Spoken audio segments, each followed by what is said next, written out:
Okay, I want to real quick do a video solution set for the 3.2 practice. This is pretty short, really pretty simple stuff.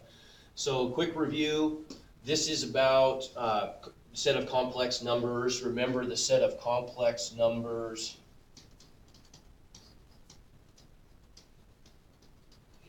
are the set of all numbers of the form a plus b times I. And I is defined as the square root of -1. So recall that whenever we end up taking a square root of a negative number, we end up getting i's in the simplified result or in our answer, and that's what we call an imaginary number.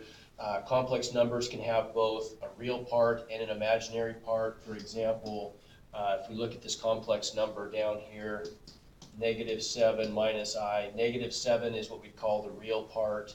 And then whatever is the number that's being multiplied by I, so in this case, there's an imaginary -1 being multiplied by the I. That's what the negative sign, we don't really write the 1, but it implies there's this imaginary 1 there. The imaginary part is the -1 part. Okay, we don't do a lot with, beyond just doing some simple arithmetic with complex numbers, we don't really do a lot with complex numbers in Algebra 2. So really, all this assignment deals with is just a process of adding and subtracting and multiplying complex numbers. I originally added some division problems, but they're not a required Common Core standard, and they're a little bit confusing. And I think I ended up making all those worth 0 points. You can try them if you're interested in. I showed people how to do them in class. I showed people how to divide complex numbers. If you want to go back and look through those YouTube videos and do those problems, you're welcome to, but I'm not going to punish you if you don't. They're not worth any points. So anyway, so how do we add complex numbers? Complex numbers we add just like we would add an algebraic expression. We just treat the I like a variable and add like terms. That's it. So in this case, the real parts, the -7 and the -3, we would consider to be like terms, and so we'd combine those and get -7 plus -3 is -10, and I plus -8I would be -7I, and that's our answer. That's simple. Okay.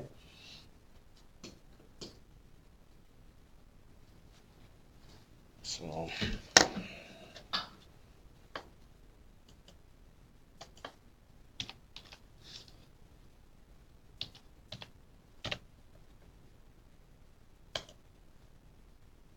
oops, what'd I do? Oh, -7I. Whoops.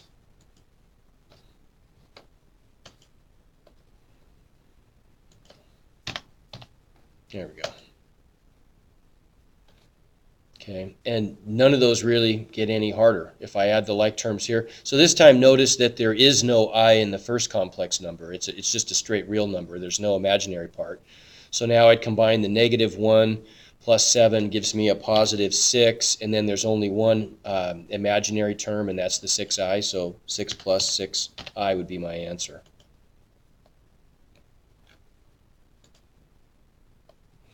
In this case, I'd combine the -4 and the 6 to give me a +2, and the 2I plus I would be a +3I.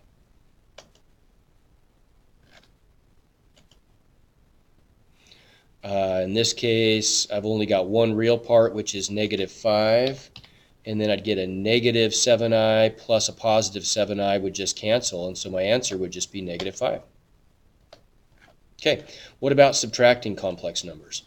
Virtually the same thing. There's a couple ways you can do this, and sort of take your pick, really.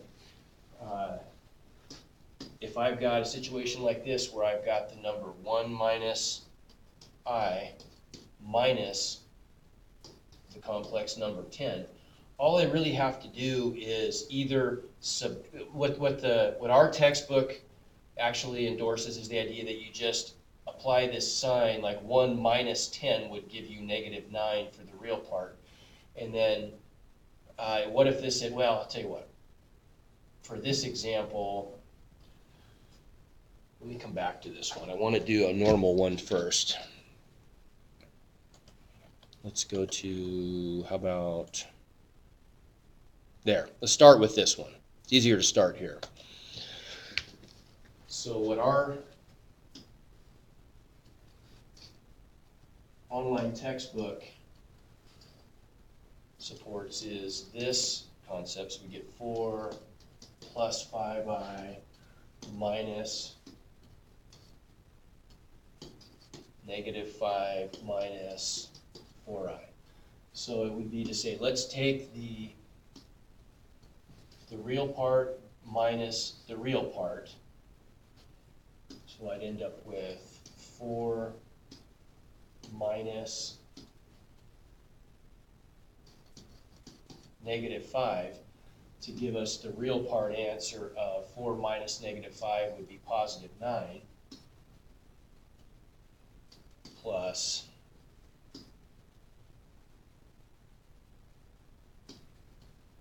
five I minus negative 4i. Just doing the like terms one at a time.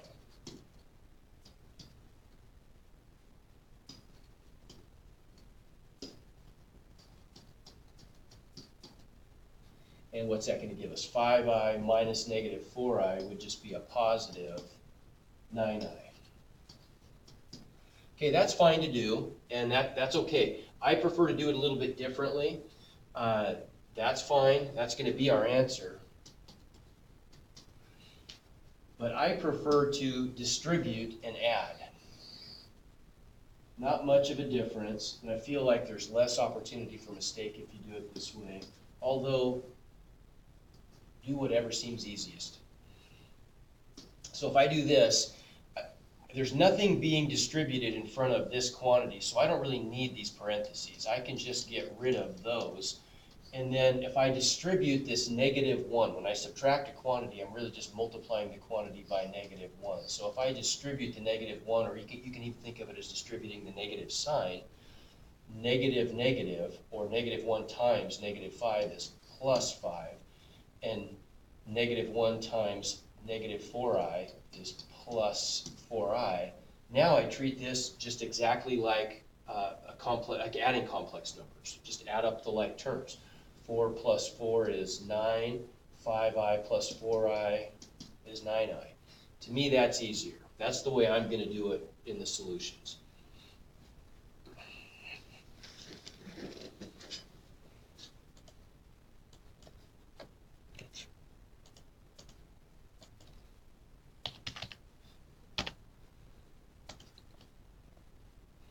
So if we go back to that previous problem, all I'm going to get here is, if I distribute the negative 1 to just the 10, I just get a minus 10. So I get 1 minus 10 is negative 9, and then minus I. It's only one imaginary term, and it's the minus I.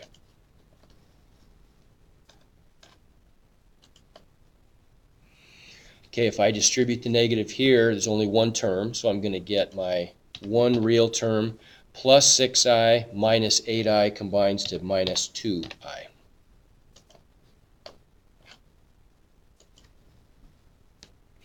And then here, if I distribute the negative sign,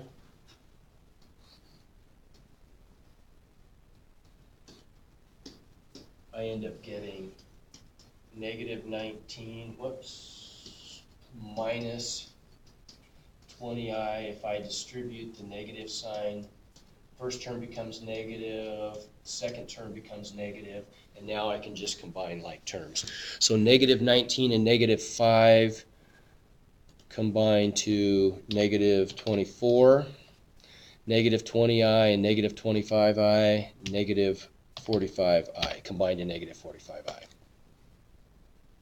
Okay, last part, multiplying complex numbers. So let's start with a normal one, how about?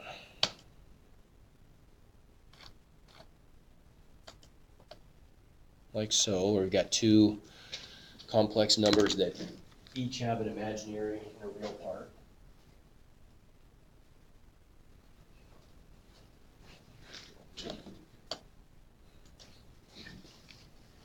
Okay, so for multiplication, if we've got something like this, if we've got the product of 2 minus, oh, sorry, so it should be a negative 2 minus 3i times 6 minus 3i. Just like before, we're going to treat the I almost like it's a variable, and we're going to distribute like we normally would.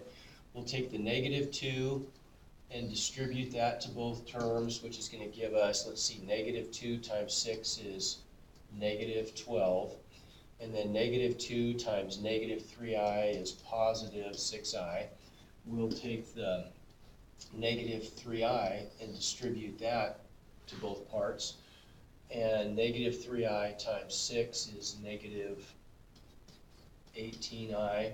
And then negative 3i times negative 3i is plus 9. And here's the important part, times I squared. Okay, the one thing that's going to change here, I squared, because remember from before, I is defined as the square root of negative 1. Well, then that means that I squared would undo the square root, and I squared would equal negative 1. And so whenever we end up, when we multiply complex numbers and we get an I squared, we know that we're going to replace that with a negative 1 instead. And so that last term is really just going to become a negative 9. So then we end up in what we've been doing as a group is, remember, we just changed the sign. So if we add those terms up, then negative 12 and negative 9 combine to negative 21, and 6i minus 18i is minus 12i. And so that's our answer, 21 minus 12i.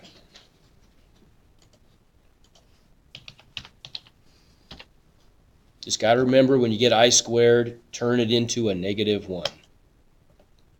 So you're just multiplying that term by negative 1. What did I do here?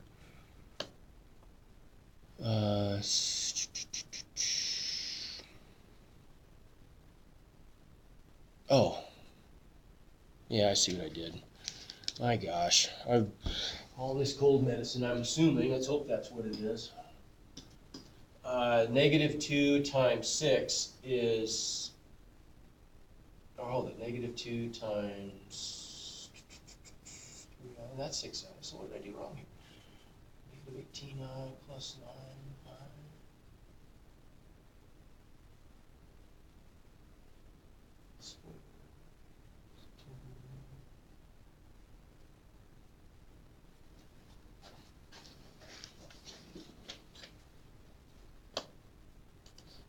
Okay, I just forgot the minus sign. Forgot the minus sign, of course. Oops.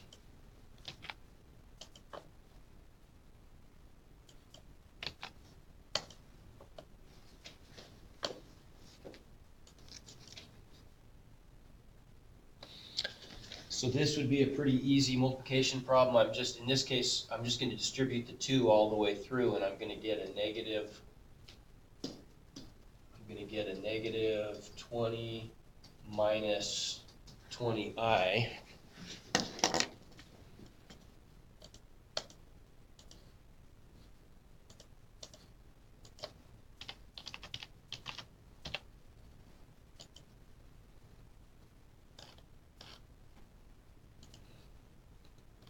And in this case, I would just be distributing the 3i to both parts. So if I do that, I would get, let's see, negative 3i plus 21i squared, right? But think what I squared is. I squared is really equal to negative 1, right? So I would take that I squared and trade that for a negative 1. So I'm multiplying 21 by negative 1, which makes that a negative 21, right? So if I flip that around, then I'm going to get negative 21 minus 3i for my final answer.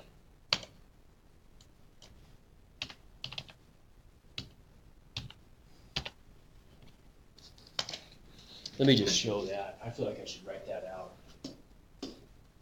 So if I distribute the 3i, negative 3i plus 21i squared. The I squared becomes a negative 1, so that's negative 3 plus 21 times negative 1 is negative 3i minus 21, and I want to write the real part first, so I'm going to flip those terms around, okay? Which gives us that for an answer. All right, oops. Okay, and last one.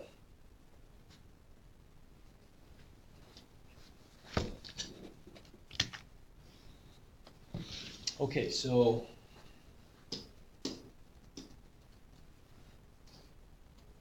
I've got negative 8 minus 3i times 6 minus 12i. If I distribute the negative 8 times 6 is negative 48. Negative 8 times negative 12i is positive 96i. If I distribute the negative 3i, negative 3i times 6 is minus 18i, and negative 3i times negative 12i is positive 36i squared. But remember, the I squared makes the term negative. Turn it into a negative 1, and it makes that last term into a negative 36. And so then we get negative 48 plus negative 36 is negative 84. And 96i minus 18i is, what is that, 78i. Okay. Hope I did my math right.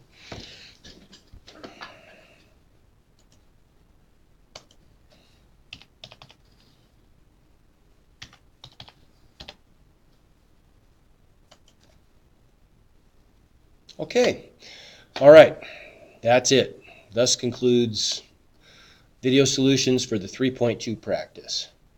I'll add the rest of those as soon as I can. There's a couple more to do, and then I'll have all these done.